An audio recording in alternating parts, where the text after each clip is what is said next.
Good evening, ladies and gentlemen, and welcome here to the Flatout Racing Network's coverage of race number 11 of the Dark Horse Racing F.A.R.T NDCar Series under the lights at the Bluegrass State Kentucky Speedway.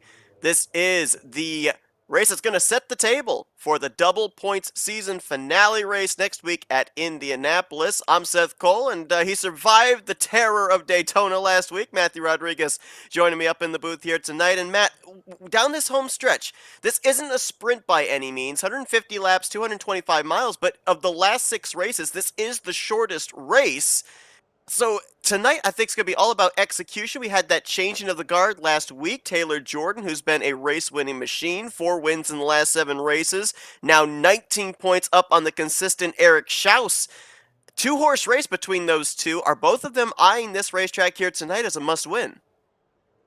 I really think it's not maybe a must win, but it's really a make sure the other guy doesn't win and make sure you finish in front of the other guy. It's not really a marathon. It's not really a short walk, but it's kind of a jog in between of you guys need to be consistent both on pit strategy and in the race, but also limit your mistakes. Make sure that, hey, we're not dropping the ball somewhere and getting ourselves really underneath.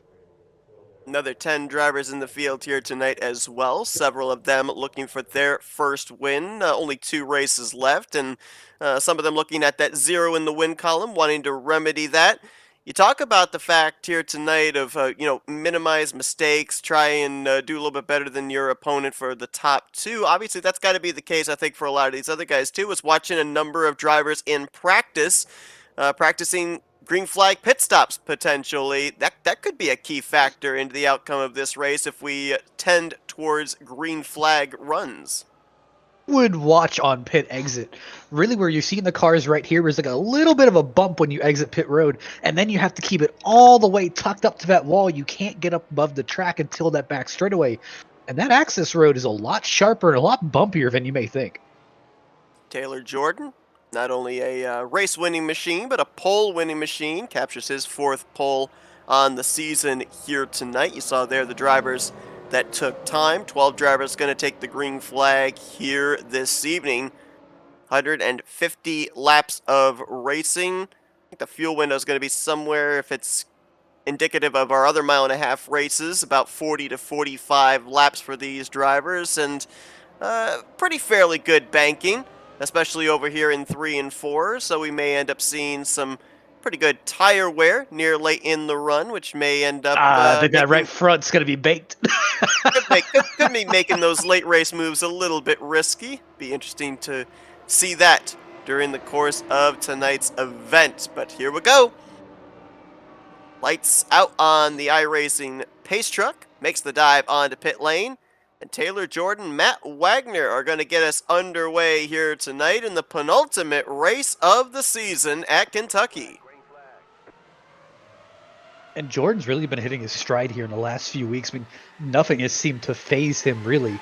And Schaus has not been outright speedy, but he has been extremely consistent.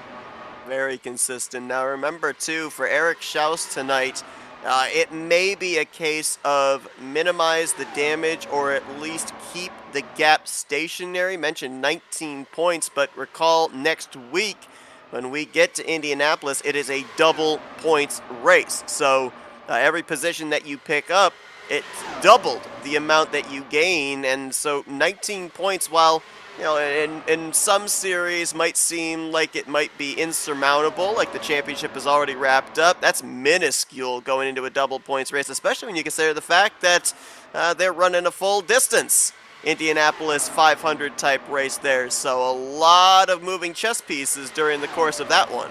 How I kind of see this is, in a way, kind of looking at, if you're Eric Schaus, hey, you did start back in the pack. He has started to work his way up here, ironically, right next to each other.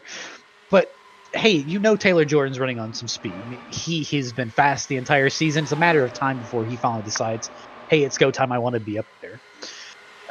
That maybe, hey, this isn't your best track. Maybe you didn't have a great qualifying effort. Maybe something isn't going to work out the way that you want.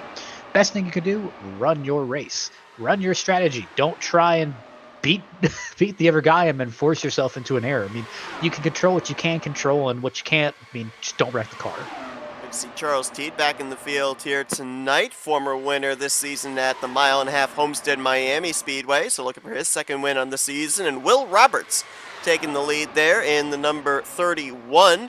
Will is also looking for his first win on this, or his second win on the season, I should say. It's been a long time since he got that victory. That was all the way back second race of the season at New Hampshire. We got to go all the way back to early May.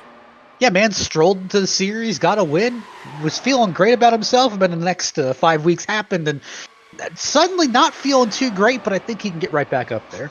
And I feel like a lot of that was wrong place, wrong time for the driver of the 31, because he consistently had speed every track that we went to. Is now Eric Peterson going to take a turn out in front here in the 36. He's one of those drivers I mentioned that's looking for one in the win column. You got some other drivers back here like Najee Camargo, Arturo Mayorga. He burst on the scene back when we had the road course race at Road America. Ended up translating over to some pretty decent runs at the speedways as well. So, there's still some big name drivers that are still looking for that first checkered flag of the season. Obviously, everybody would love to pick up that big one at Indianapolis, one of those crown jewel races for open wheel drivers in that finale next week, but I don't think they would turn their nose up at a checkered flag here at Kentucky.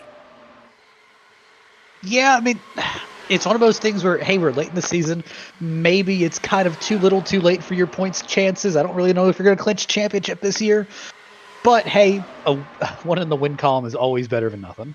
And the points are still really close for different positions as well. If you're not necessarily in the battle for the big trophy, you kind of have that obligation to go out there, do the best you can, and finish the highest possible in overall points. I mean, there's only 3 points difference between Will Roberts and Craig Forsyth for the final podium spot in the regular standings, third place. Joseph Morales and Najee Camargo, they're separated by 1 point for 6th position, and even if you go back even further, 9th position, Eric Peterson, DL Lemon, they're separated by 10 points for that spot. So there's still little battles going on inside of the top 10 in overall points that will culminate when we get to the checkered flag at Indianapolis. There's a little bit of connection problems there for our race leader, Eric Peterson. Looks like it's sorted out. Taylor Jordan, who started in the pole, has slided back into 2nd place now, trying to get back up there to the front. And there's Craig Forsyth, side by side with Charles Teed, the blue and white machine up there on the outside line. Forsyth,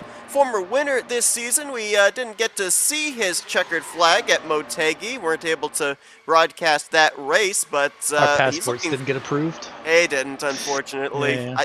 I think I missed the plane, actually. I think I overslept and missed the plane. So, but nonetheless, looking for his second win on the season.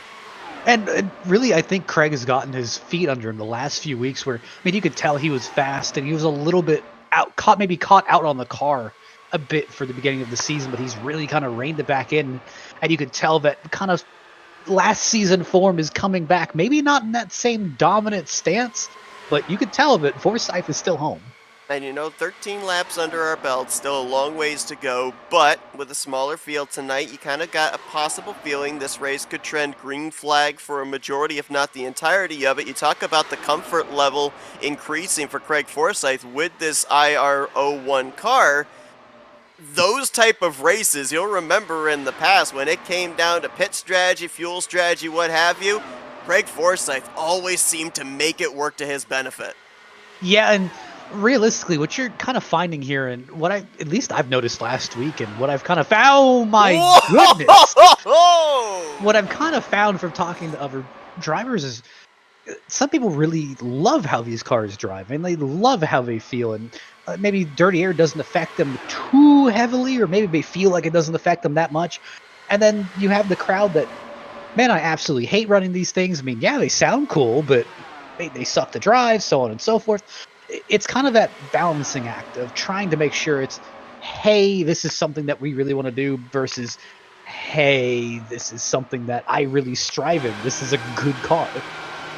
Not sure if we give out a gutsy move of the race award, but I think we got to remember turn 1, lap 16. If Eric Peterson wins this race, that move may have been the move that got him the win. My gosh, he was just barely able to clear across the front wing of Charles Teed up the middle 3 wide, and now he's back out in front as we're on board with Craig Forsyth. And you can see Not a whole lot of wheel motion there out of the driver of the 27 up in that second groove. Cars look fairly steady, at least for the time being, which is certainly not something that you drivers experienced last week when we were at the high banks of Daytona. Well, the big thing that I really caught on with is these cars get massive runs, and you kind of have to. I would not doubt that a good part of his field is probably about 25-50% throttle here at the moment, because you're having to pick and choose your times, and the car is almost egging you on to do more, where it's like, yeah, I can shoot the gap. I got more speed. We can do it. And it's kind of the constant reminder in your head that, look, we can't always shoot it 3 wide. We can't always shoot the gap. Maybe this isn't going to work.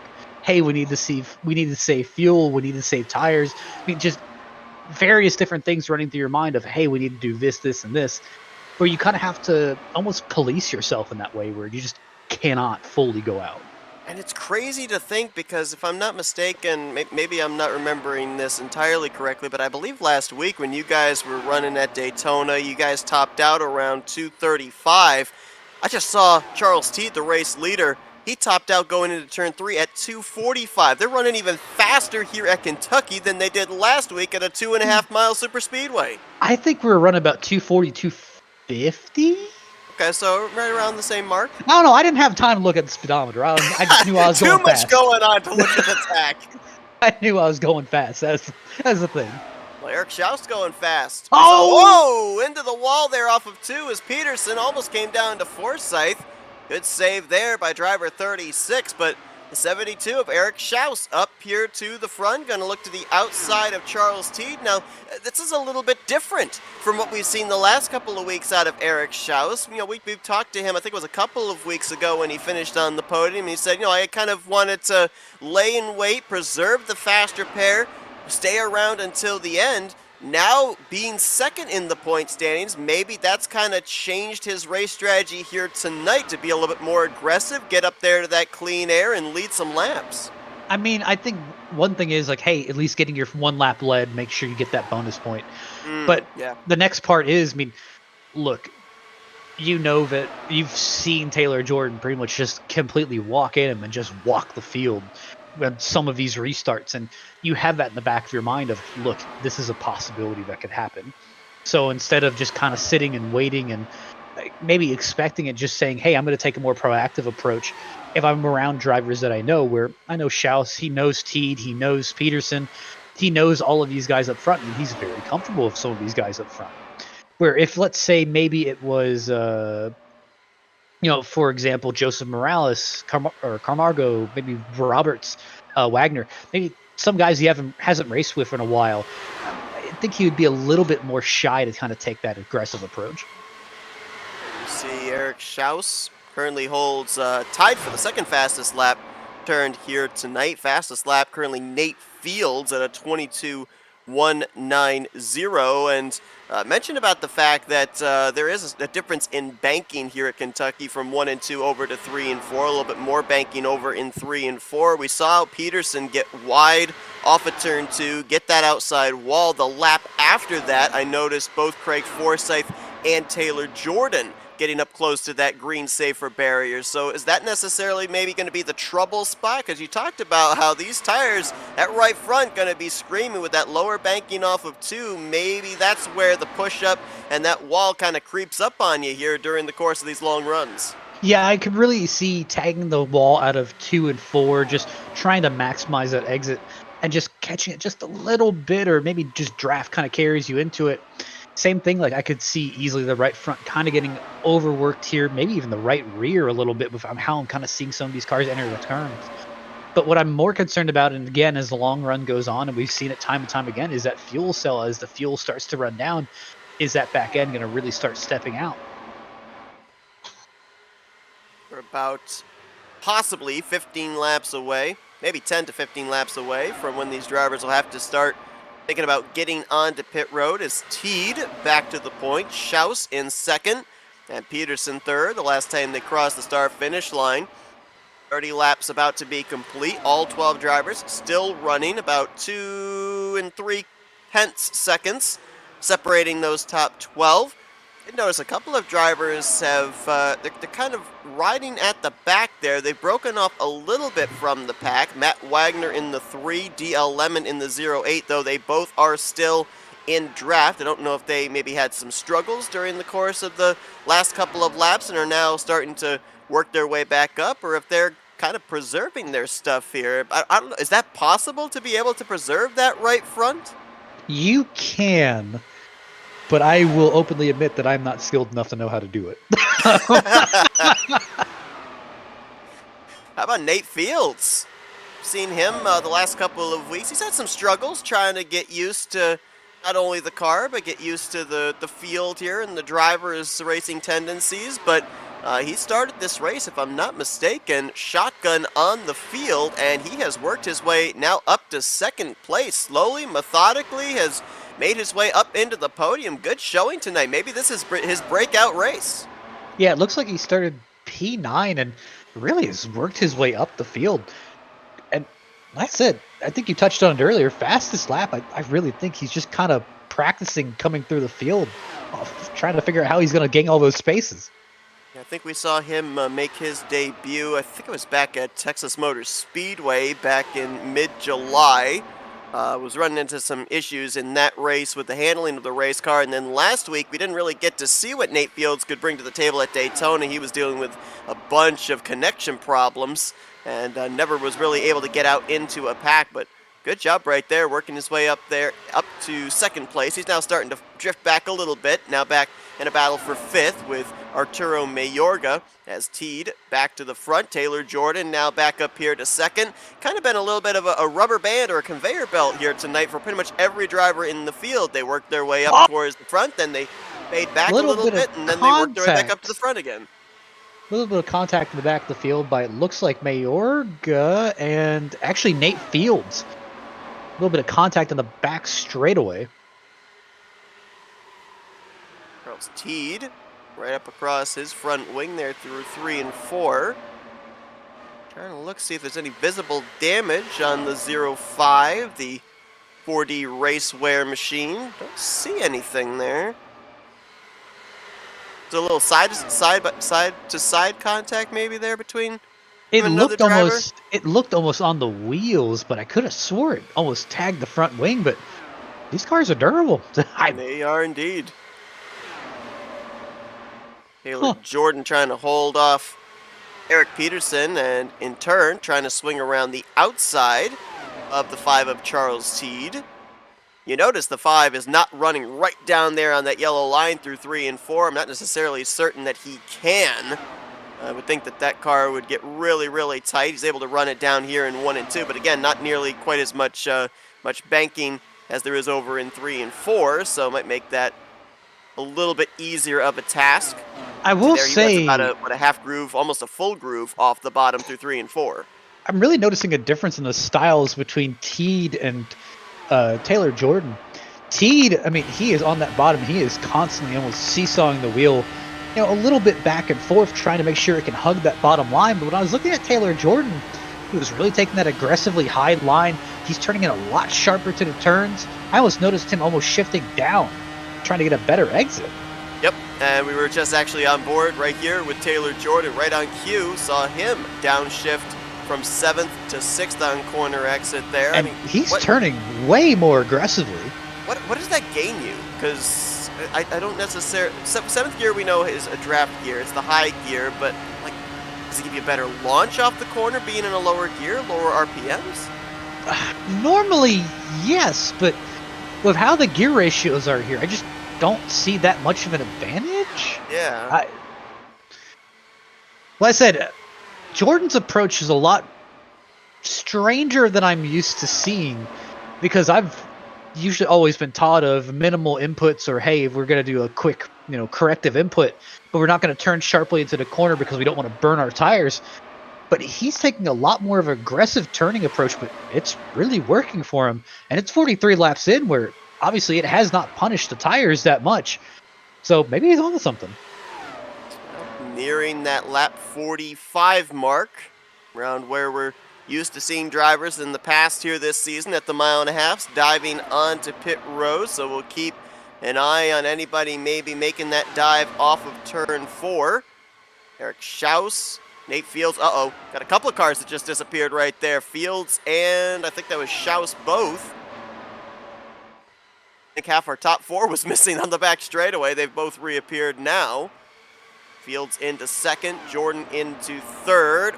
Mayorga with a fight there to Eric Schaus. He'll move up into the 4th position, and Schaus starting to fall back there. Now it's going to be Craig Forsyth. He'll get around him for the 5th position. I wonder if that's 72. Either he got caught out and lost momentum, or he might be one of the first thinking about diving onto pit lane here. I think he may have been just trying to get to the bottom lane so he can get ready to pit. But, ooh.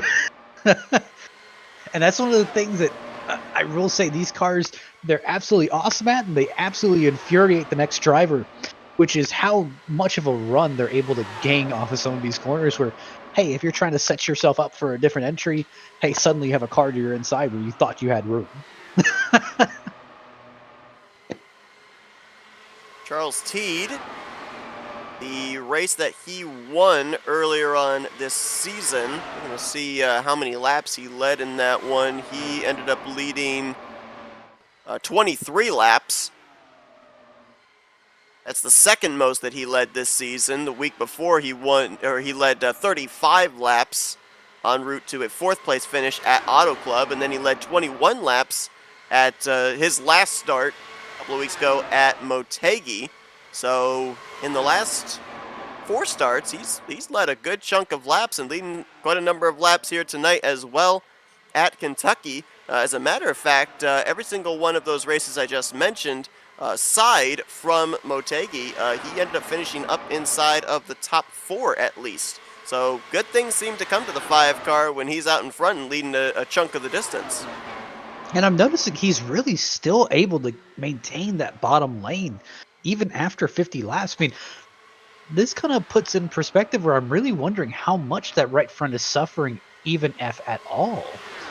Because with how I'm watching Taylor Jordan drive and how I'm watching Teed still keep it on the bottom with really minimal push-up, I said that's kind of impressive, but also it makes me wonder if that right front is even really that hot or that warm.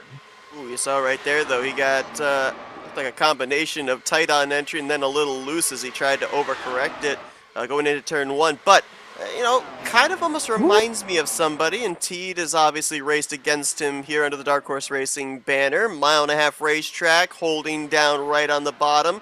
Nick DeGroot. Going to school, to the Nick DeGroot school there. Learning from one of the best, Charles Teed. Doing it here tonight, saying to Taylor Jordan, Eric Schaus, and others, if you're going to pass me, you got to do it the long way around the racetrack. Can we send him a Twitter message and ask him if he can come back for the 500? Hey, next week, folks, by the way, next week, we are going to be here on Sunday, but it is Sunday afternoon. It's going to be the season finale here for the Dark Horse Racing Series, the F.A.R.T NDCar Series. Oh, looks like Teed's coming down. Yes, he is. It's going to be the Dark Horse Crop Duster 500. Start time 4 p.m. Eastern Standard Time. We're coming to you mid-afternoon. So remember, it's going to be a little bit earlier than you've been used to here on our Sunday broadcast, as we're going to be bringing you 500 miles, 200 full-length laps at the Yard of Bricks. No surprise, Teed one of the first ones on pit road, because with leading as many laps as he did, obviously he didn't have the benefit of draft to be able to stretch it a little bit further on fuel. Yeah, I'm noticing he already went 1 down. He's going to go 2 down before he gets out, I think. He definitely needs this race to continue to trend green. Does not want to get trapped a lap down or more. He got held in his box about 10 seconds. I thought that pit stop with full fuel and tires is 8. Now we'll see. Here come a bunch of others. We'll see what their pit stops look like. Ooh, Nate Fields drove over the commitment cone. I don't know if that's necessarily going to be a violation or not. At Jordan, Mayorga, and Schaus right there. Eric Peterson also in this lap, along with the aforementioned Fields. As Forsyth and company, they're going to stay out an extra lap. Let's follow the 802 with his pit stop, see how long it's going to take. Is it also around the 10-second mark? Eric Peterson's was 10.3. 10.2 for Jordan and Shao. So yeah, I guess that's a regular pit stop around 10.5 seconds. Oh, and it looks like Mayorga, he sped on entry. Oh, I think he hit that pit box or hit limiter just a little bit too late. got a quartet of drivers on pit road this time. Forsyth, Wagner, Camargo, and Morales. That leaves just Will Roberts out on the racetrack, the last to have to come to pit road. Will spent most of this run riding around the 9th, 10th position, so he might have been saving to be able to stretch it as far as he did here. That lap led and now come to pit road on what will probably be a relatively clean pit road. I think most of the other drivers that came the previous lap will have already finished their service and be down and away. Oh no, Craig. Up, yep. Oh, Forsyth. Let me just double check here, but He's still sitting in his stall. yeah, he hit pit line at 65. Pit road speed is 45. So that was an instant hit. We talked about it earlier on. Greg Forsyth, when it's a race where usually it comes down to green flag pit stops and pit strategy, usually one of the best. And what do you think? Maybe the combination of car and track, not used to it, or just trying to get a little too much there for driver 27? I mean, it's always a drive because realistically, taking pit road entry very aggressively is a high risk, high reward, where a lot of people take pit road very easily to make sure they don't have any issues, but they'll lose about 2 or 3 seconds if they're not careful. While someone who is doing a right on the number aggressive pit entry, I mean, they can gain a bunch of time on the next guy in line. It's just you're playing that risk of, hey, I'm running my number all the way to that cone and hoping that I'm exactly at 45 or exactly at pit road speed as soon as I cross it. And I think he just kind of didn't anticipate that cone was coming that early. So looks like I got the numbers just a little bit off in terms of how far these drivers are able to go. It may change with the field spread out now, but it looks like they went about 54 to 58 laps on a tank of fuel there on that first stint. Forsyth and Mayargo, both under the speeding police. They are going to be 1 lap down in 11th and 12th. Looks like Nate Fields, even though we saw him driving over the commitment cone, did not get a penalty for that. So we've got 10 of our 12 drivers on the lead lap, all of them running. And we said it was Taylor Jordan versus Eric Schaus coming into tonight. Little did we know, this is not scripted. It's Taylor Jordan versus Eric Schaus here after the cycle of pit stops, first and second, nearing the halfway point. We'll keep you here with this side-by-side battle for the race lead. We're going to step aside for a quick commercial break, and then we'll be back. We still got at least one more trip to pit road for all of these drivers. Could be the money stop in the closing stages tonight at Kentucky Speedway. You're not going to miss a thing because we're taking you FRN side-by-side. Following presentation of the Rolling Thunder Gaming Talladega Challenge Series on the Flatout Racing Network is brought to you by Ultimate Garage Floors. Ultimate Garage Floors is very active in the garage remodeling community, staying current with the latest technologies and custom configurations so that we can bring you the highest quality installations. As a Northern Virginia Exposy flooring installer, we focus on garages and commercial flooring to perfect our craft and bring you high results. In a space that gets as much wear and tear as your garage, you want to be able to trust that the cabinets and flooring we install are ready to withstand against high traffic and regular use. That is why we include a lifetime warranty with our services so that you know we stand behind the quality of our work. To get started with a free consultation, call us at 540-931-9006 or visit us on the web at ultimategaragefloorsva.net. That's ultimategaragefloorsva.net.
welcome you back here to the Kentucky Speedway.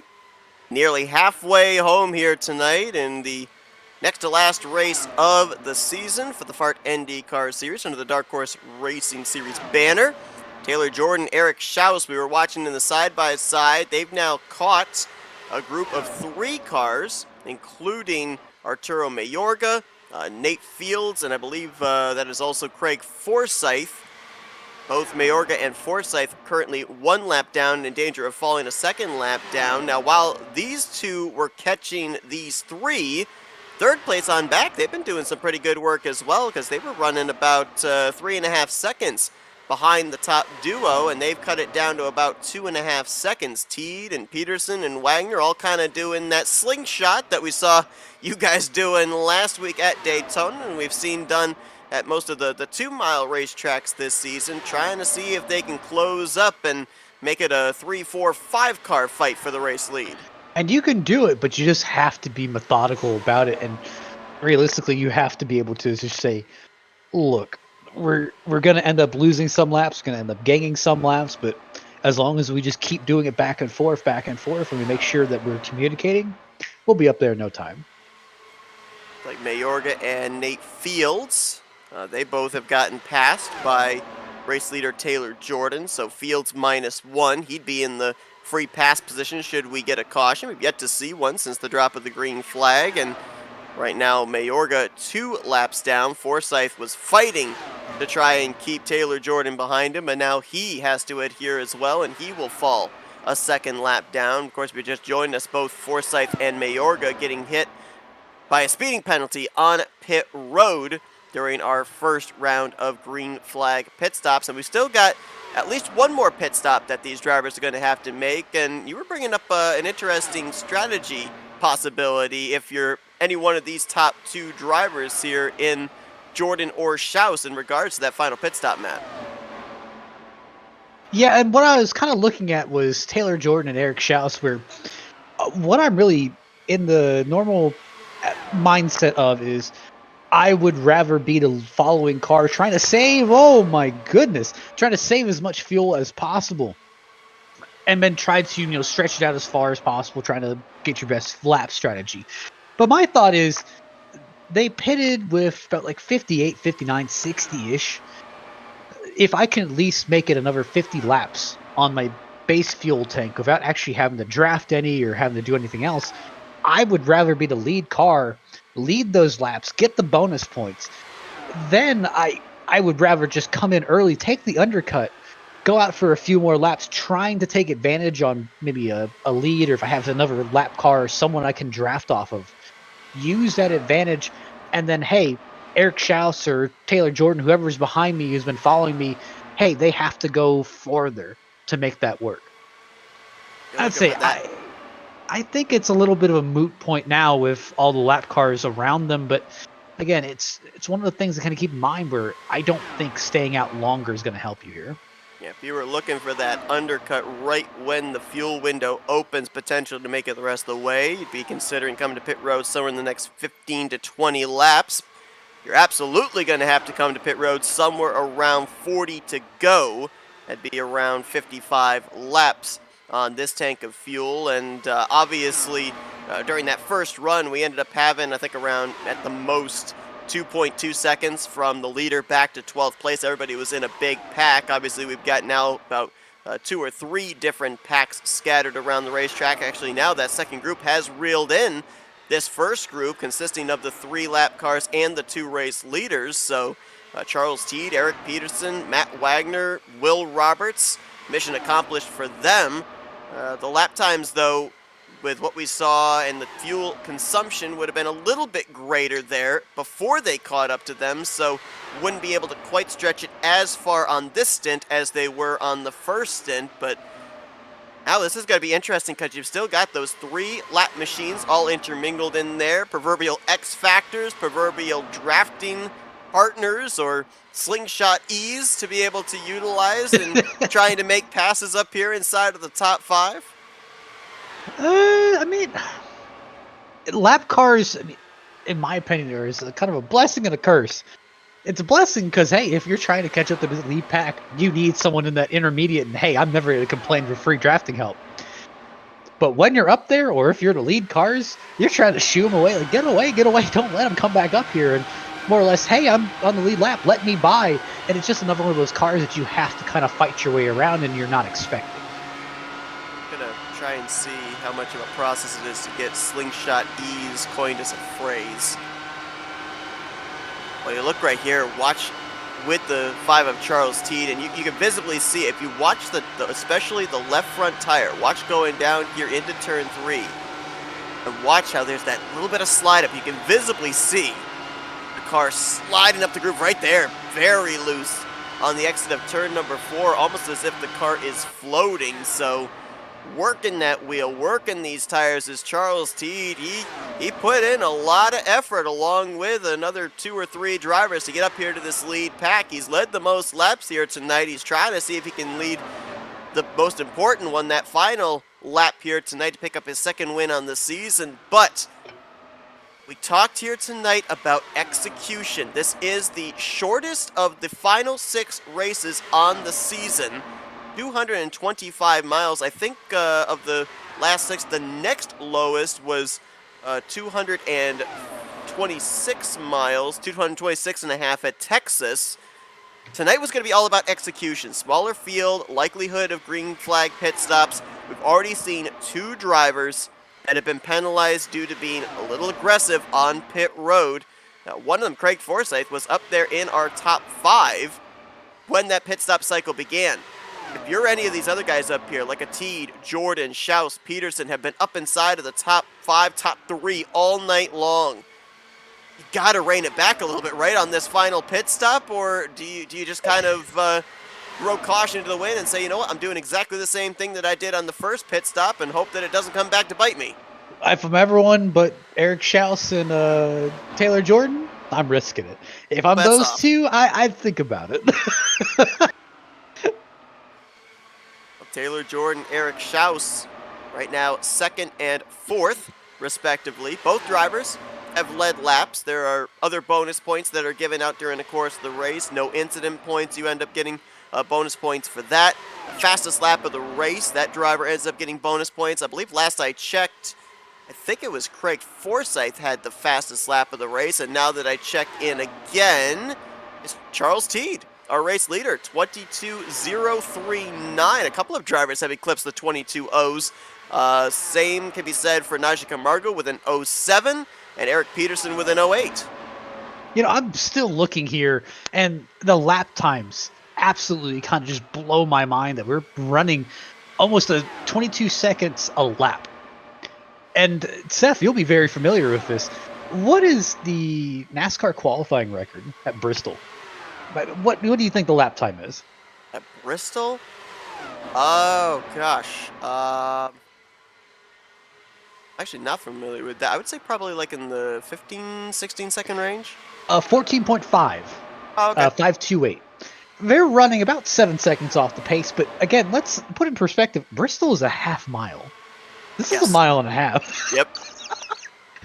It is absolutely wild that we're doing laps this quickly, and it just kind of adds to that mental strain of the drivers where you have to be alert for 150 laps, and it doesn't sound like that big of a deal, but when you kind of put it in perspective of, hey, 150 laps, you have to hit your mark over and over and over again, because, hey, if you miss it, you're most likely going to hit another car here. And it's and these open wheels, when something happens, it kind of happens big. It does. Now, here's the one good thing. If something happens, most of these drivers still have their faster pair intact. Remember when Eric Peterson got the wall early on this race off of turn 2? He's the only driver in the field that did use his faster pair on that pit stop. The only driver that does not have that mulligan. So doesn't look like he's racing scared right now. Still up there inside of the top 5, side by side with, I believe that was Matt Wagner. No, that was actually Arturo Mayorga, the lap machine.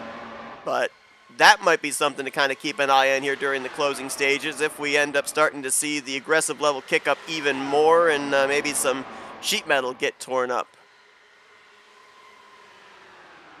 Because I'm kind of looking at it here, and If I'm Eric Schaus, I'm sending it, but I did not see that much damage on his car beforehand, so he must have felt something that kind of made him think that, hey, it's a better idea just to take the fast repair.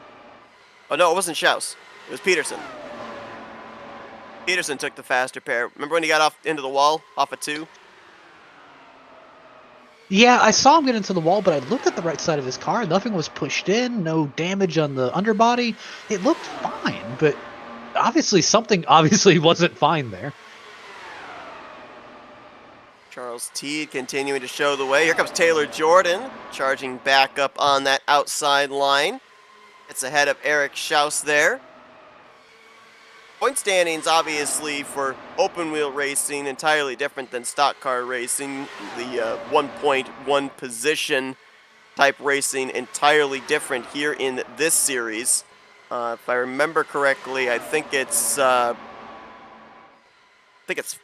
or 10 points difference between the top 3 finishers, and then it's intervals. I believe it's 3 points down through the rest of the top 10, then 2 points further on down. So, in the case of Eric Schaus and Taylor Jordan here tonight, I think for Eric Schaus, goal would be to at least finish ahead of Taylor Jordan, eat into that points lead, just even just the least little bit. If you can have 15 points separation between you and Taylor Jordan heading into next week at Indianapolis, that's definitely manageable, especially with the fact as we keep talking about this entire second half of the season. It's the only double points race on the schedule.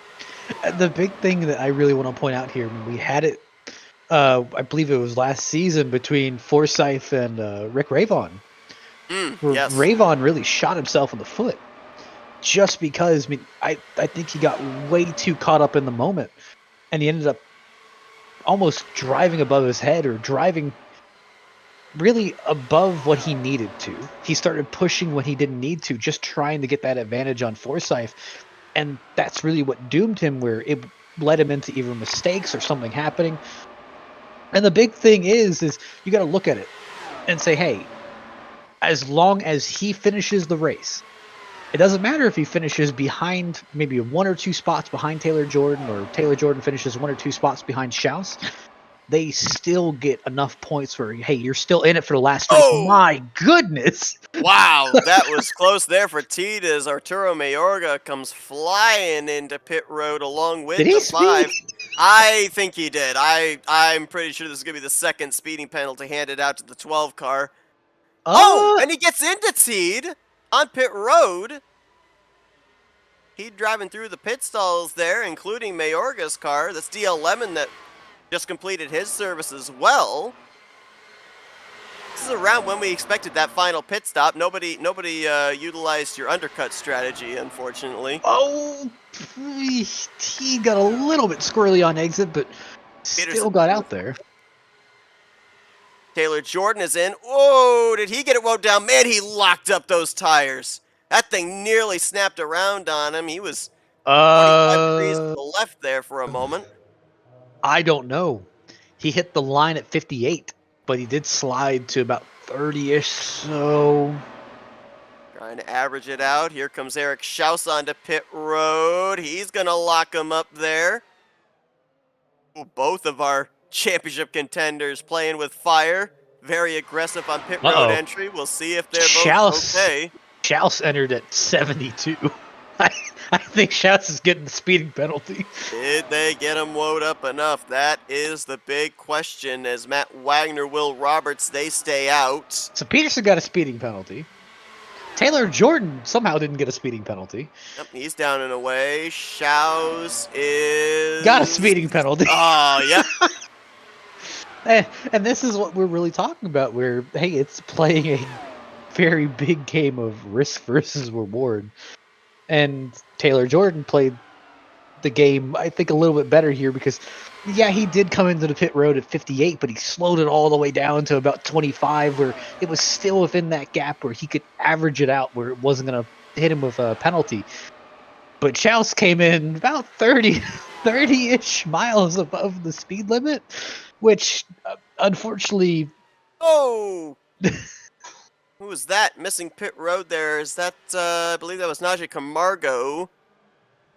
He he completely missed the missed it. commitment line. Yeah, he missed the commitment line, but still came in. He's gonna get a penalty over that because he didn't actually enter pit road safely.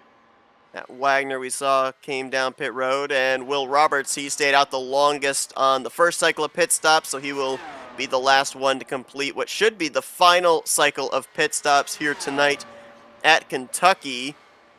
As things stand right now, of course, we do have to wait for Wagner and Camargo to finish cycling around, but I think projected Taylor Jordan will probably end up cycling as the race leader with Teed in second. And tough break there for Schaus because now he is, well, he's 3 laps down currently. That'll change when the 31 dives onto pit road, but he'll be at least off the lead lap, currently in the 9th position. Kind of that big risk, big reward thing there for Eric Schaus, and it did not work out. So what was Ooh. 19 points? That was awfully dicey there for Will Roberts I as well. He entered about 60. He slowed it Oof. down to about 30. We're going to find out if that averages out. Well, if you folks tune in on Thursday nights to the Tally Challenge, the Rolling Thunder Gaming Tally Challenge, you'll see them do the hot pitting there as well. You can enter onto pit road above pit road speed limit as long as you then get down below pit road speed limit and kind of average it out to around the 45 mile per hour allotted pit limiter. So some drivers have been successful, as we've seen. Some drivers have not. You know, I have a really nice photo hanging above my desk that really is me just plowing into a car on pit entry because I couldn't slow down in time. That reminds me I need the brake early. Well, sometimes the other car can be your pit limiter there. That car If is they're a going brace. 45 and you hit them, more than likely you're going to be going 45 by the end of it.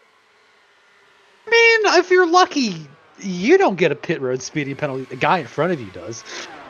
All right, so here's interesting thing, and it does make a bit of sense. When we were talking about that final pit stop, I said you're probably going to have to take on the entire fuel capacity to make it the rest of the way. The final pit stop took place around 45 to go, 10 laps short of the 50 to 55 lap runs we've seen them make. Matt Wagner spent 8.1 seconds in his pit stall as opposed to everybody else that was around the 10 to 10.5 seconds. So he might have taken on just a little bit less fuel, maybe that 10 laps less fuel, and that's why he is cycled out as the race leader. The question is, though, did they get the right amount put in to get him to the checkered flag? Honestly, I kind of like that. I kind of like that call. If it is the gained him case. 4.5 seconds over Taylor Jordan, and he has a group of drivers around him here, Eric Peterson, D.L. Lemon, and Arturo Mayorga, that he could use to draft off of if he needed to. And I can confirm it was fuel. He's got 4 tires, so he's good to go with that. So, yeah, if he could save the fuel and, Taylor Jordan doesn't find an 8th gear, I mean, you could easily kind of drive away with this one. Well, Matt Wagner has run a part-time schedule here this season. This is his 6th start on the year, 16th in overall points. His best finish on the season was back at Phoenix, where he finished on the podium in 3rd. That was back in mid to late May. I know it really burned him up last week not to run Daytona. I mean, I could tell that was something that he was looking forward to and just couldn't do it. So, a good way to kind of bounce back. He also, from what I remember seeing in the Dark Horse Racing chat, was also disappointed to miss out on Motegi as well. So making up for it here tonight, trying to see if he can add his name to the list of drivers that have taken a checkered flag here in the F.A.R.T NDCar series. Drivers like J.W. Miller and Will Roberts, Eric Schaus, Charles Teed, Craig Forsyth, and of course Taylor Jordan. And Jordan, really what he needs to do is just, he does not need to push. You do not need to go win this race. Right. Maintain. And this is the big thing that we were talking about last season between Forsyth and Ravon, where Ravon was the one who would make those mistakes.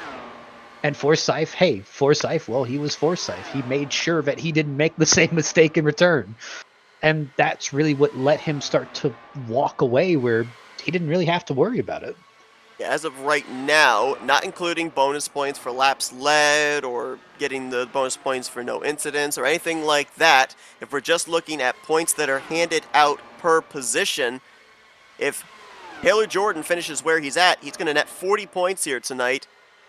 Eric Schaus, who's mired back off the lead lap in 8th position, he's going to get 24 points. That's 16 points just right there. Add that to the 19 points that Schaus was behind Jordan coming in tonight. That is 35 points. No bonus points tonight included. I'll tell you what, 19 looked a heck of a lot better than 35, even though next week's a double points race. Yeah, and really what Schaus can kind of take in solace here is that it could have been a lot worse. It could have ended up really a lot worse. So, like I said, while it looks bad right now, it's not as bad as it could have been. He could have easily, let's say, locked it up on pit road, spun it around, and hey, it just plowed into the fence and took out the tires. I mean, like I said, that could always happen. So, and it may not make a difference whether it was 19 points or 35 points going into next week, because I can't recall the number of times we talked with drivers in the next to last race of the season, and we said to them, double points race at Indy, that's pretty much been the mainstay event. We've had other races, Auto Club in Michigan on the schedule before, there've been double points races, but Indy has always been a double points race in the finale. We've said, are you doing calculations heading into that race of, where you absolutely need to finish and hope that your competition finishes to be able to win the championship? And they say, no. We go out there with the mentality of win the race and just let the points fall where they may. We get all the opportunity up here to be able to do the calculations in the booth, but for the drivers out there, when they put on the helmet, they could care less about calculating points in their head. They're just out there trying to finish the best they can, and could be the same mentality there for Eric Schaus. If it was 35 points going in or 19 points going in, he probably still would have the same mentality of, I just wanted to go out there, get that checkered flag, and if I gain enough points to win the championship, so be it. and absolutely everyone wants to win in Indianapolis. I'm not really sure if I can say the ever term without getting visited by Mr. Penske. But obviously everyone wants to go win that race, and it has its prestige. So, like I said, it's one of those things where you just don't, if you're Taylor Jordan, if you're Eric Schaus, you don't really think about the championship being on the line. You just think, hey, I really want to win this race. And hey, if the championship ends up falling in your lap because of that, I mean, that's great. But in my opinion, even with points being so close, I would rather go win that race than win the championship, because it just means more to me. By the way, Roger, we're big fans. Battle for second. Taylor Jordan has been reeled in by Charles Teed, so that could be some good news for Eric Schaus. If Teed is able to take away the runner-up spot from Taylor Jordan, that is 5 points that Eric Schaus gains back on the driver of the 802. 40 points for second, 35 for third place. And of course, as we mentioned, with Indianapolis next week, that season finale. We're Oh, be coming caution! Oh boy! Najee Carmargo. Yep. Bottom of 3. Looks like he got a little. Actually, no. It looks like in the 1 and 2 got a little bit of assistance. It looks like Eric Schaus. Looks like we had 4 drivers on the lead lap at the time of that caution. DL Lemon in 5th will be the lucky dog. I don't think anybody's coming to pit road, so I don't think you're going to have wave around opportunities here. Realistically, and if Matt Wagner was short on fuel, this is huge. This caution's huge for him to save. The best thing that you can do if you're in Eric Schaus's shoes, I don't know if he got any damage, but hey, you're a lap down, come down pit road, go get it checked, make sure everything's all still hunky-dory on it.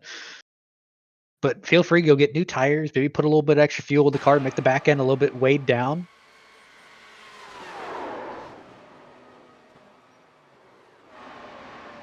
There's a really strange line there for Najee Camargo on the front straightaway. Yeah. It's almost like the thing didn't turn. Actually, it looks like there's another incident under pacing.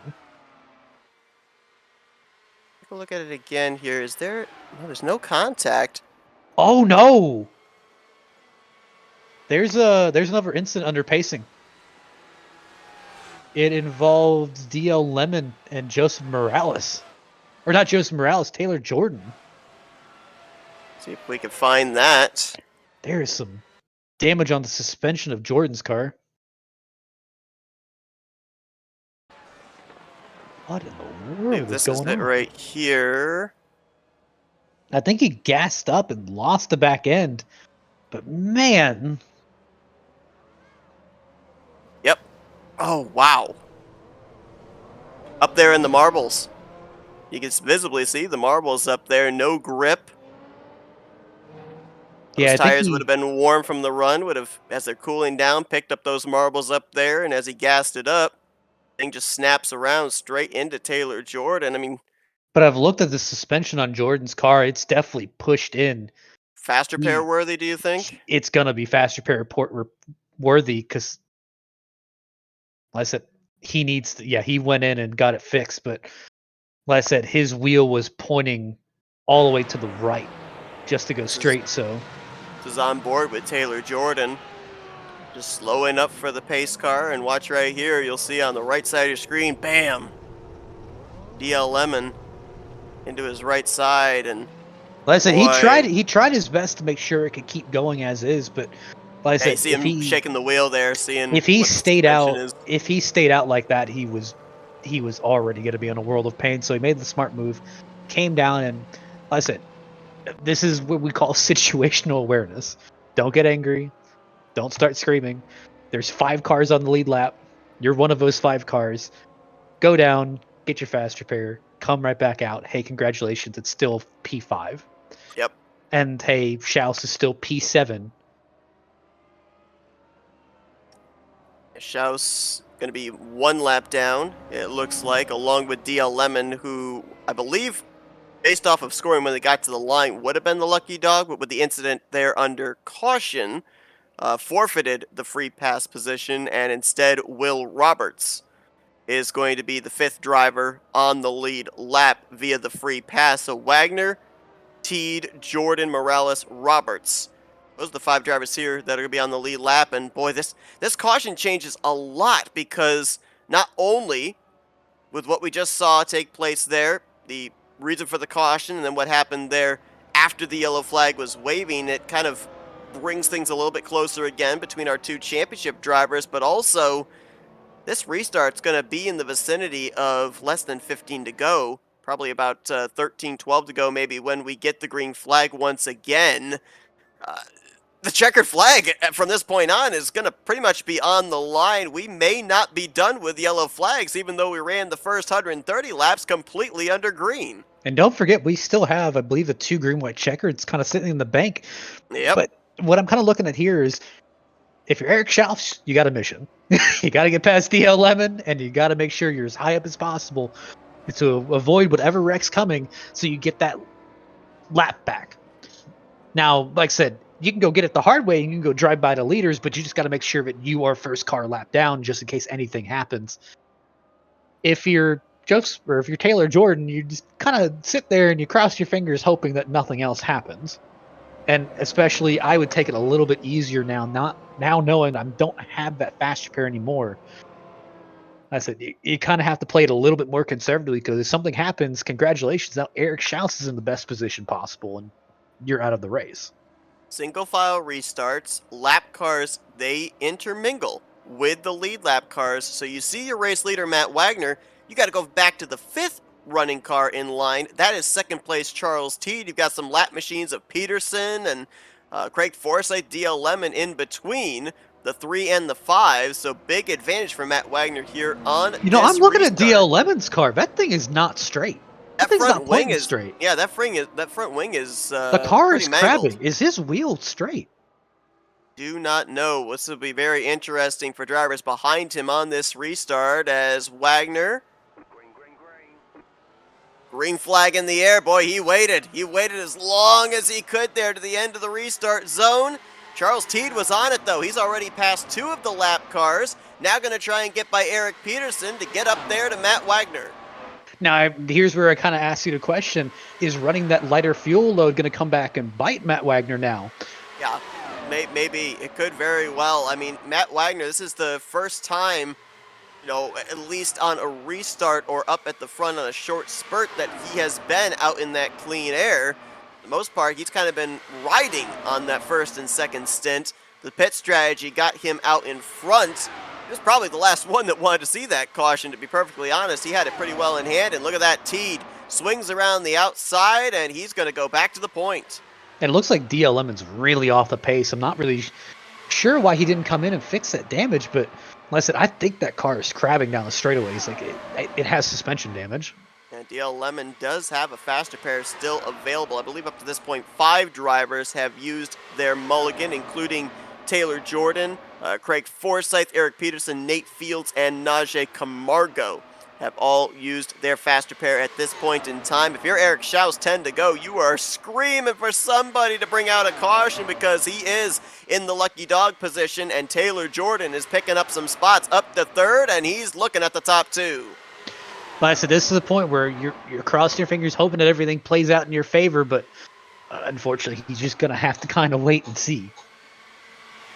Interesting to see how Taylor Jordan approaches the closing stages of this race. I think you get, maybe if you're running in the 3rd position and you get to the white flag, you might actually go for it. He's going to go for it now. He's going to go underneath Wagner into the top of Charles Teed, because on the white flag lap, if you end up being in the race car, you know that the worst you're probably going to finish is 5th position. And like I said, I kind of agree with Taylor's strategy here. I mean, you got to think of it. It's a risk versus reward. It's, hey, yeah, it's a big risk, no extra faster pair in the bank, but it's a very big reward where, I mean, look at where Schaus is at the moment. I mean, if he gets a win, hey, congratulations, that's winner points versus P6 points. Will Roberts there in the 31 as well. Bear in mind that Charles Teed and Matt Wagner both did not come to pit road under that caution, so when they went back green, they had about 30 laps on their tires. Roberts and Taylor Jordan more out of necessity of repairing damage, they came down pit road, and I'm pretty certain would have taken on some fresh Firestones, so they would have been able to have a little bit extra grip here in this final run to the checkers. I about had a heart attack when I saw Lemon's car. Yeah. Man's running a DW12 with all the R11. Yeah, that thing right now is topping out at around 215 going into the corner, while the rest of the competition is sitting about 245. That's scary. That is scary. Fortunately, he did stay up out of the way, as here comes Taylor Jordan to the outside of Charles Teed. Teed doing what he's done pretty much all night long when he's been out in front, saying, hey, I'm going to hold this yellow line. You got to take the longer way around if you're going to wrestle this race lead away from me. Will Roberts way up there as they were 3 wide down the back straightaway. Now, one thing we do have to bear in mind, that yellow line, it's not out of bounds. It's just the guideline showing where the racetrack ends and the apron begins. If you're gutsy enough, if you're a Will Roberts or a Taylor Jordan, you might go down below that yellow line here on the back straightaway to make a pass for the win on Charles Teed. I don't see that being a viable lane, really. Oh, gosh. Will Roberts, big save there as he was almost up into the gearbox of Charles Teed, and now Matt Wagner says, hey, I want to play. 4-man fight for the lead, and there you go. Taylor Jordan put all 4s down below the yellow line, but couldn't get to the inside of Teed on the backstretch. Oh, Forsyth's in the wall. wall. I'm really wondering if that underneath the yellow line is legal, because normally it isn't legal. And I think that's what Jordan is questioning too, is if it's legal or not. Attack for second on the front straightaway between Jordan and Roberts. Joseph Morales has entered into the vicinity. Look at the 60 high, wide, and handsome. All 5 of the lead lap cars are up here. They want this checkered flag. White flag is in the air at Kentucky. I think Will Roberts just bump drafted Teed. Oh my gosh, who's going to bring home the trophy? Who's bringing home the steering wheel? It could be all 5. Throw a blanket over him here. Going into 3. Roberts, he looks low. Jordan looks high. Teed trying to keep them all at bay, and he will do so. One last effort by Jordan, but Teed gets his 2nd win on the season as he takes the checkers here tonight at Kentucky. What a battle there at the end. And Teed played it perfectly. Yes, he did. He knew that he could go up to block Jordan, trying to stop at that momentum. But that bottom lane was just too strong, and he'd been using it all race. He knew that, hey, while it may look bad, it's not going to be that bad when we go in the 3. First win on the season was at Homestead. Tonight, he wins in the Bluegrass State at Kentucky. And what a battle there. All 5 of the lead lap cars were all, I believe, 3/10 of a second is what they're showing was the separation from first back to 5th place. It was a photo finish for the 3rd spot between Roberts, Morales, and Wagner. Roberts gets that spot with Jordan bringing home 2nd and Teed with the victory. Jordan, the runner-up spot, Schaus in 6th rather, so the gap will increase, maybe not by a whole lot, but it's going to be interesting to see what the official total is between those two with the championship on the line next week at Indianapolis. But the fireworks going off here tonight in celebration of Charles Teed's victory at Kentucky. What a final shootout to the finish. Oy, oy. Everyone take a collective breath. It really makes you wonder what Taylor could have done if he didn't have to grab that fast repair, if he would have been closer up Yeah. and had more time. Would have, I believe, restarted the race in 2nd behind Wagner. Yeah, it wouldn't have been Teed that got that kind of advantage. Listen, that's a tough one. I'm glad I don't have to figure that one out. Yeah. And, credit to Charles Teed, too, because we mentioned there on that restart, he had 3 lap cars between himself and then race leader Matt Wagner, and he timed the restart perfectly. Jumped to the inside and got past 2 of them by the time they exited out of turn number 2, made quick work of Eric Peterson, and then it was on from there. Got the lead from Matt Wagner and never looked back. 6/100ths of a second was the interval between him and Taylor Jordan. Taylor probably wished that this had been Talladega, because that extra few hundred feet with the run he had out of 4 might have gotten him the checkered flag. He was right on the gearbox of Teed crossing the start finish line, but he'll have to settle for 2nd. Roberts going to complete the podium in 3rd, and then Morales and Wagner were the last drivers to finish on the lead lap, netting top 5s as a result. Schaus pretty much doing all he could do, being the only car 1 lap down, bringing it home in 6th. Nate Fields, we saw him up there at the front in the early stages, brings it home for 7th. I believe that's his best finish of his career this season. 2 laps down, Eric Peterson, Craig Forsyth, DL Lemon. A lot of these drivers that we see here outside of the top 5 multiple laps down were drivers that did not fare all that well against the speeding police here when we had those 2 cycle of green flag pit stops. Oy, oy. I'm just trying to think. Man, Joseph Morales, I really, I thought he had 3rd there for a minute, and Roberts barely got him at the line. And slight error on my part. It is not 8 o'clock next week for the Indianapolis race. It is 4 o'clock p.m. Eastern Standard Time, Sunday afternoon. We're bringing you coverage since it is going to be slightly longer race. 500 miles, 200 laps at the home of the Yard of Bricks. But here tonight, what a way to kind of set the stage for that season finale here at Kentucky. And it's time to go down and see if we can talk with a few of the drivers involved in that wild shootout to the conclusion. Let's see if we can kick things off with the guy that brings it home in 3rd. Let's dial up Will Roberts. Hey, Will, it's Matthew and Seth up here in the F.A.R.T booth. You got a copy? Yeah, how y'all doing tonight? I'll tell you what, we got treated to a slobber knocker of a battle here in the closing stages at Kentucky. Slicing and dicing, 3, 4 entirely different lanes going into the corner. Had a shot at him there, maybe going into turn number 3 on the final lap. I mean, what more was there a possibility of doing to be able to get this 31 in victory lane? And how crazy was it from your perspective? Because obviously a little bit of a limited view with you guys stacked up double and 3 wide. Yeah, no, I did about all I really could. I just got a little unsighted. I was hoping to have held a little bit closer to Charlie there, because I felt like if I could just hold it a little closer, I could probably cut under him. But yeah, no, I just got a little unsighted. Couldn't do anything more there on the end. I was a little disappointed. I felt like I had a speeding penalty on my second stop, and I felt like if that hadn't happened, I would have been in about the same position Wagner was in, if not maybe even just a little better. So I'm just glad to have salvaged what I did out of that. Well, I'm gonna go ahead and put it the reverse side. I mean, obviously, it kind of sucks that you weren't in the battle coming to the checkered flag. But you and Joseph Morales, my goodness!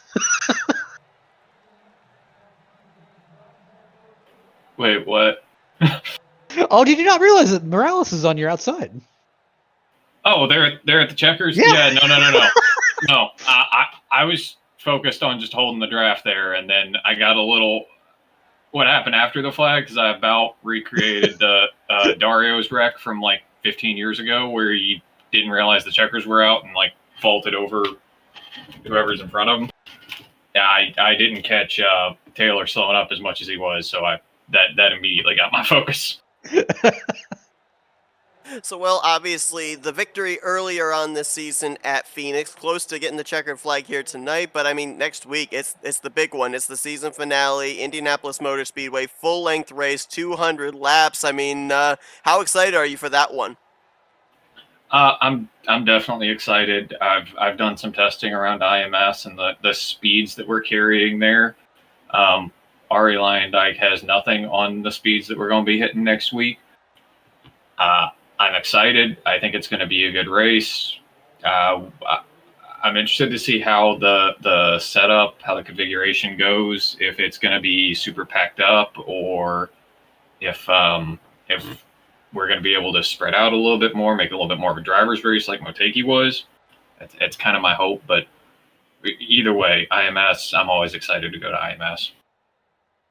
Well, congratulations on the third place finish here tonight. Wild one here this evening. Would have liked to have seen how the pit strategy possibly played out here if we had stayed under green, but I don't think I traded in for what we were treated to in that final run to the checkers. Before we let you go, the floor is yours for thank you, sponsors, and shoutouts. I want to thank Charles, Craig, Eric, everybody that helps put these shows on. I want to thank my wife, Britt, for letting me still do this. And I want to thank you all for broadcasting. It's a good show. That is Will Roberts. He brings it home in the third position here tonight under the lights at the Kentucky Speedway. Congratulations once again. Best of luck next week when we head to the Brickyard. Thank you all. And as per usual, we are not able to get an interview with our second place finisher, Taylor Jordan. So, Matt, your conspiracy theory of him still maybe being Jordan Taylor can continue for another week. We'll leapfrog here to Victory Lane and see if we can dial up Charles Teed. Hey, Charles, Matthew and Seth up here in the F.R.M. booth. You got a copy? I do. What's up, boys? Tell you what, as soon as you got this 5-car out in the wind, seemed like nobody was able to mount a challenge, able to hold that inside line. That was in the beginning and middle portions of this race.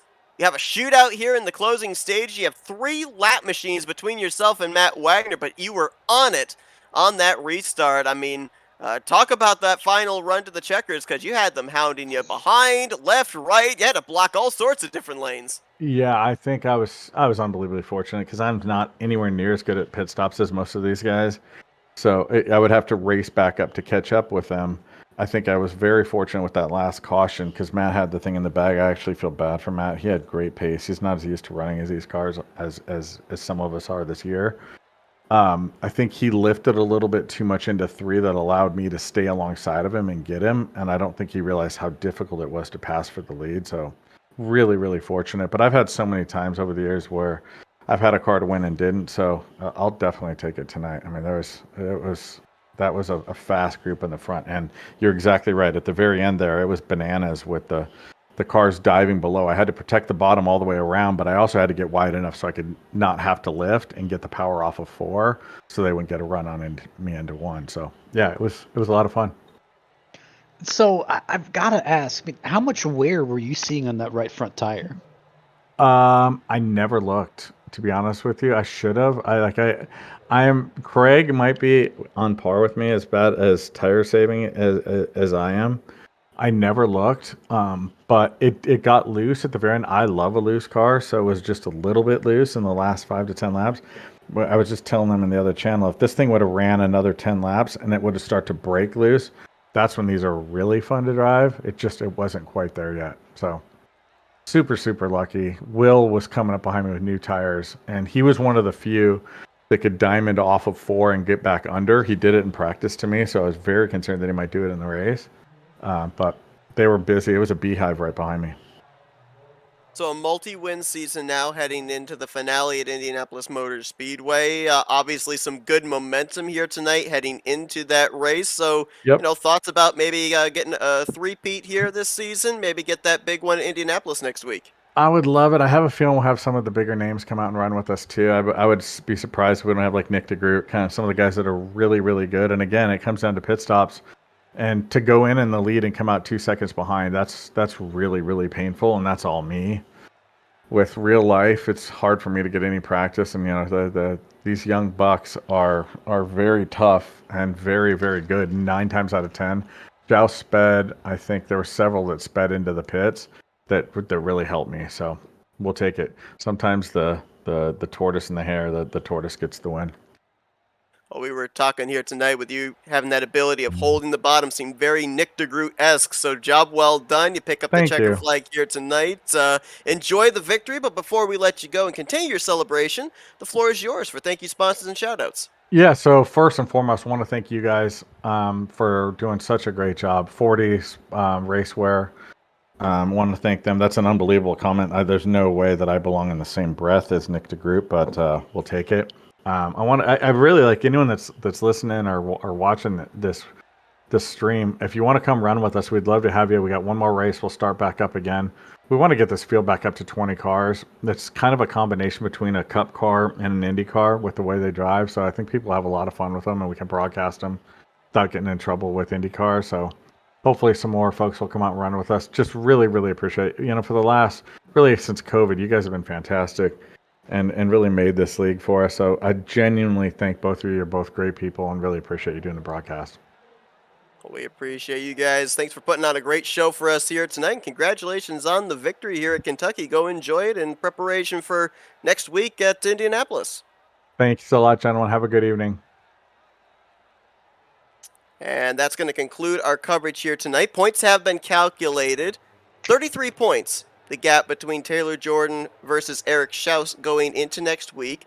Still, with it being a double points race, it is manageable. And you heard right there from Charles Teed, we've had some somewhat lower car counts here down this home stretch, but everybody wants to win to Indianapolis. We're going to see some familiar names coming back and wanting to run there at the 2.5-mile historic speedway. So slightly bigger car count, more points on the line. 33 points might not necessarily be too bad for Eric Schaus to try and overcome, but Taylor Jordan, the consistency is going to be tough to beat. Yeah, it's one of those things where I think it really just comes down to go win. Because that's really the surefire way of really just saying, I've done all I can. If you win and you still end up losing it, I mean, you can't really do any more than that. I mean, you've kind of made your bed. It's one race left. This is how it's going to work. I'm going to ask you from a driver's point of view because, in the multiple different series that we broadcast here on F.A.R.T, sometimes the answer is different depending on the type of racetrack you go to, the finale or the type of series that it is. Taylor Jordan is obviously going to be on defense going into next week. Eric Schaus is going to be on offense. Which position do you want to be in heading into that season finale in Indianapolis? Do you want to be in Taylor Jordan's shoes and try and manage the gap to the 72, or do you want to be Eric Schaus where it's just kind of go for it, run your own race, look for that checkered flag, and not even really care about the points? I have been fortunate enough to be on both ends before. I've been the hunter and I've been the hunted. And I will say that I definitely enjoyed being the hunted a lot better than the hunter because, I mean, it's just a thing of I'd rather know that, look, to win this, I have to finish in this position. No matter what they do, I have to finish here. Because that's something I can base my strategy around. And I at least know that I'm a little bit more of a, hey, I can kind of plan out the defensive driver. This is how I'm going to just kind of putt and ride in the field and make sure I can clinch this. While, hey, being the guy trying to trace that guy down, I mean, really your only surefire bet is to make sure you can do all you can is to go out and win, which is already a tall task in this field. But just to go out and win, and it's a moving bar where hey, it could be, hey, this guy's running in 15th. Well, I need to finish in 5th to make sure I lock in my title. And then, hey, suddenly, hey, he's running 10th. Well, I got to go win the race. It just kind of gets into a headache, and it turns into, well, I'd rather just go win the race or try to win the race, because if I don't win the race, I'm not going to get this.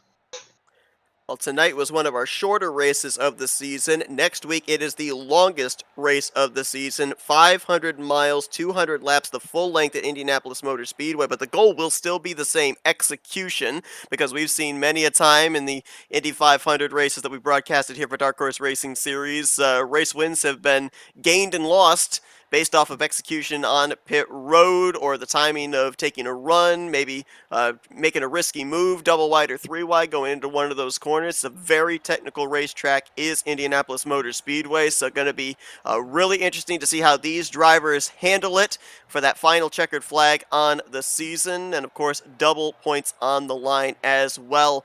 It's going to be a test of these drivers' endurance also, because it is a full-length race. Our start time will be 4 p.m. Eastern Standard Time. We'll be coming to you mid-afternoon, as we will be covering the entirety of that race, seeing who will get that checkered flag, who will hoist that championship trophy. You will not want to miss it. Gonna be a wild one, Matt. I'm looking forward to joining you up in the booth for that one. But wild one here tonight. We kind of had the script flipped on us, if you will. We thought we were gonna see a strategy race, clean and green all the way to the end. Then we got that shootout in the closing stages. Wild one this evening in the Bluegrass State. But I appreciate you joining me up in the booth for this one. Always a blast. Thanks to everybody that enjoyed our race here tonight. And again, we'll see you next Sunday night, 4 p.m. Eastern Standard Time, as we will bring you coverage of the season finale. It is the Dark Horse Crop Duster 500 at Indianapolis Motor Speedway. But for Matthew Rodriguez, I'm Seth Cole. Thanks for joining us here tonight at Kentucky. Congratulations to Charles Teed on the victory. And we'll see you guys next week for the conclusion of the Dark Horse Racing Series, the F.A.R.T NDCar Series, here on FRN, the Flatout Racing Network. This broadcast is the copyrighted work of Flatout Racing Network and may not be rebroadcast, retranslated, or used in any form without the express written consent of Flatout Racing Network and iRacing.com Motorsports Simulations. Flatout Racing